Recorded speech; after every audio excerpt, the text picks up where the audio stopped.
Сәлем достар, қалдарыңыз қалай? Бүгін біз қалаға шықтық, балаларды ойнатып, уақытымызды бөліп, кішкене қыдыртып қайтайық деп. Аишада уже понедельник күні каникулы бітеді, сабақ басталады. Осы демалысында қыдыртамын деп обещать еткенмін. Сонымен апортқа бара жатырмыз. Бізде апорттың Funky Town карточкамызда 20 мың теңге болған. Сол ақшаға барып ойнатып келейік дедік. Аишаға уже өсіп қалғаннан кейін онша да еш нәрсе қызық емес. Көп нәрселерге уже қызығушылығы жоқ.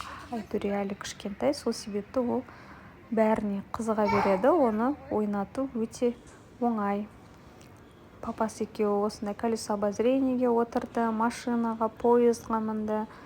Funky Townның ішінде қандай аттракциондар бар, барлығына отырып, барлық машинкаларын айдап шықты. Бізге Аишада уже еш нәрсе қызық емес, лифтқа отырғысы келген, бірақ ол бүгін жұмыс жасамай тұр екен. Осындай машинаға екі қайтара отырғыздық. Содан кейін Аишаны батутқа кіргіздік. Әйтеуір папасы екеуі кішкентай балалардың развлекательный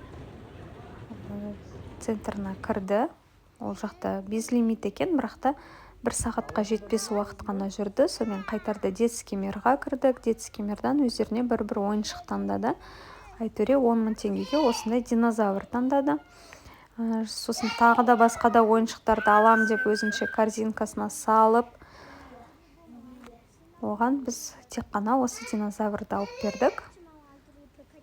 Аиша да өзіне бір қалаған затын таңдады. Ол уже көбінесе ойыншық алмайды. Ол лепки жасайтын пластилин сияқты бір зат таңдап алды.